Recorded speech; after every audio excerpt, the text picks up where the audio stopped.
What's up, guys? MainManSWE here, hoping you're all doing awesome. As always, staying healthy and shiny. Welcome to a breakdown of Season 4 Devil Jin, one of the golden boys. And what that means is that he's one of the favored by the Tekken developers. Always extremely strong, just like Steve. Always S tier, always the strongest Mishima. Season 1, Season 2, he's just the best. And then comes Season 3, and upward 4 on hit has an enormous knockback, not guaranteeing back 4 anymore. And the Lord himself, Devil Jin, the devil, shows a sign of weakness. And suddenly Kazuya is almost just as strong as him. Almost. There's a razor-thin little margin between them. And then what happens? In comes Season 4, and who do you buff like crazy? Devil Jin. And he now goes into a frenzy, in a lust for blood, and it's just total god mode. And he's yet again absolutely the best Mishima. He's arguably the best character in the game. I haven't looked at everything, obviously, but my god, the buffs he's received. And what happened? Every other god tier character, you know, the top 10, most of them have come down. Most of his friends have gone down, but Devil Jin rises from the ashes. Wait, he was never in the ashes. He was sitting there, one of the favored ones, a golden boy on his golden throne, and he ascends when everyone else around him basically is coming down. So Devil Jin, yeah, make no mistake, he's gonna be a major force in Season 4. And honestly, this is one of the puzzling buffs to me, as I mentioned in my first impressions video. I don't know how happy I am about this. It's honestly a bit ridiculous if you ask me. But he's one of the absolute hardest characters in the game, so you can argue from that point of view that he deserves buffs because of that. But then you look at Kazuya and you're like, come on. Kazuya is really good, but yeah. Let's just get into it and we'll see where we land. And obviously we will start with the new move, which is the laser slice, done by doing back 4-2 free.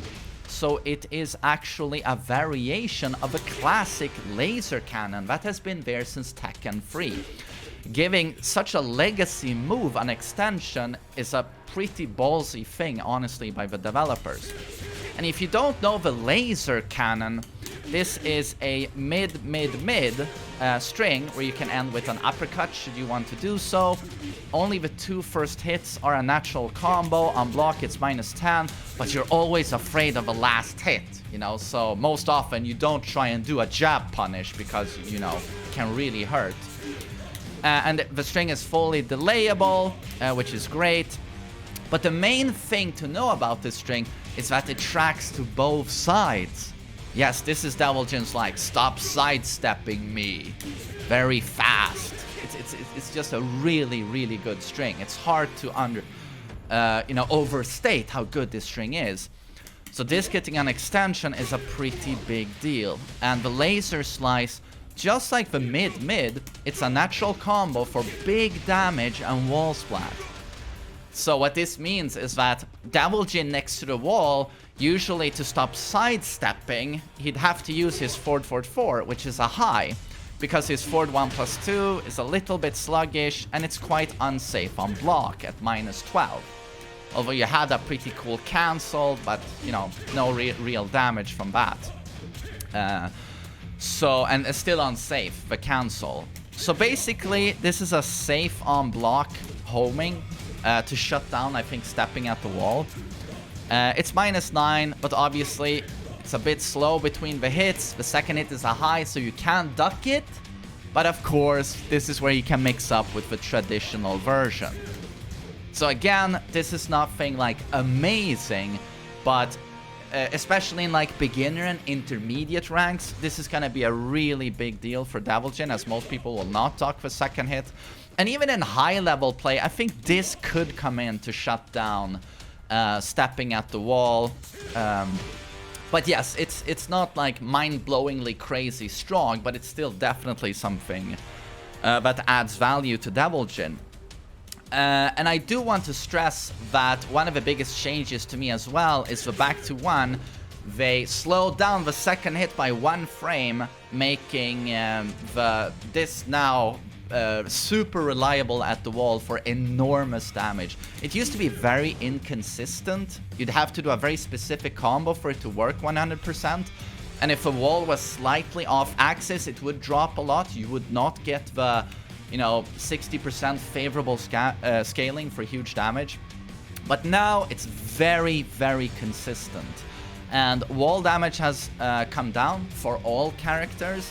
This still remains like one of the absolute most damaging wall combos. So what I'm trying to say here is that Devil Jin still hits like a truck. Yes. So if you can do the big boy staple, 103. Yeah, he still does that kind of damage without a counter hit. He still has that kind of damage in Season 4. That was ridiculous damage in Season 3. In Season 4, it's very high indeed. So the character still hits like a truck. And the buff to back to 1 being a much more reliable wall combo now with that kind of damage is no small thing. And next up, and this is the biggest buff, up forward 4, as you can see, reduced pushback. In Season 3, enormous pushback, making back 4 not guaranteed. This made Devil Jin less brain dead. To get more damage, from the Weiwu, the mid option was electric. While standing 2. The while standing 2 cancel. You actually had to learn how to do that. And you took a risk, being minus 12 on block. Or you would do upward 4 was still good. It just didn't guarantee a back 4, but you got great Oki. You could try and, trap them coming up with an electric or whatever mix-up. But no, a lot of Devil Jin players complained. You had no real strong mid option. You had to do forward 4-2, etc. So this is now back again.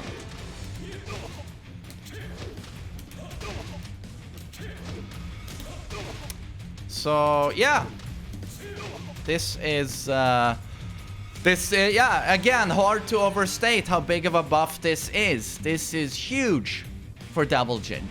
Yeah. Yeah, I've already played some online, and it's just ridiculous doing this over and over. Playing against Devil Jin, having to deal with that. Yeah, it's just an enormous buff. And then, of course, we have a Tag 2 Hell Sweep variation. We can still do launching Hell Sweep, and we now have a Tag 2 Tekken 6 Hell Sweep. Should we opt to do that? It forces crouch and gives +4 on hit.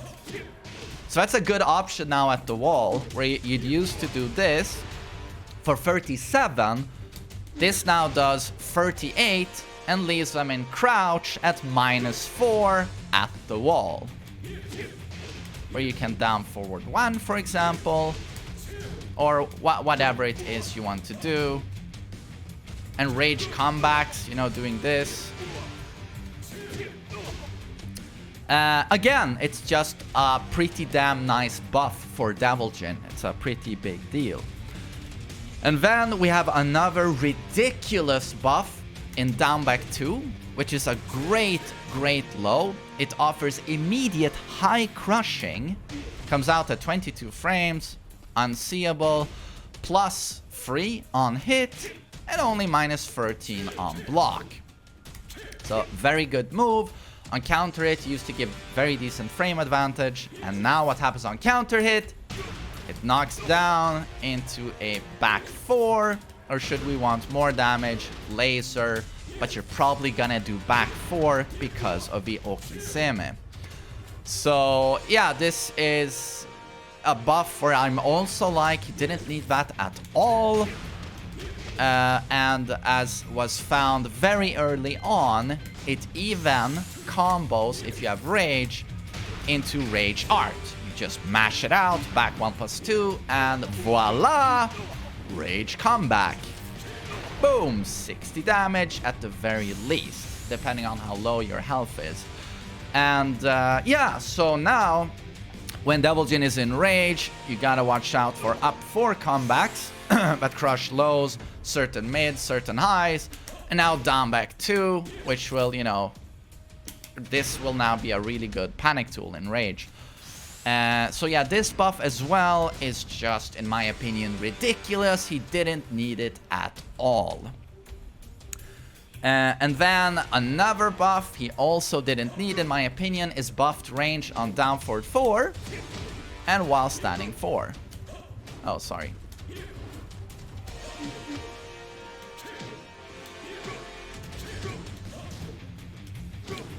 So again, a very important 13 frame punish for minus 13 moves that have a lot of pushback on block.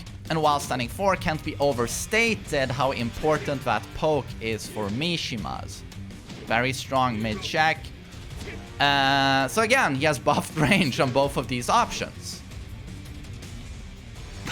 Some of the most important Mishima tools. And then other changes we're gonna go over, but not as noteworthy. While standing 1 leaves them closer on hit, making this sort of stuff more consistent. This is a big one, however, is Chains of... No, wait, not Chains of Misery. I don't remember the name of the throw, but this throw can now be bufferable. It can now be buffered. So what that means is that you can input the quarter circle back during the recovery animation of a move, and then press 1+3 and you'll get the throw. So that's really, really good. Really good. That's a buff to his throw game. And then you have a new wall combo. The 3 here from Fly, if it hits someone that's grounded, it staggers them for a guaranteed back 4. And they buff the damage of down forward 3 to 4, and this is because they want you to do this new wall combo. It has to be... It's very specific, however, the timing, so why would anyone do that instead of back to 1? I don't know, but I'm still gonna try and demonstrate it. So that's guaranteed. For example, that did 96. If you do hit on electric like this on the wall, you'll see here I'll do 67.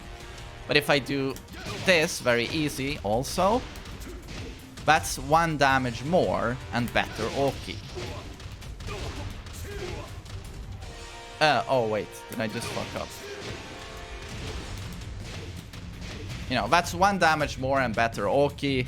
So maybe you'll opt for it in certain situations, but no, you'll mostly stick to back to 1.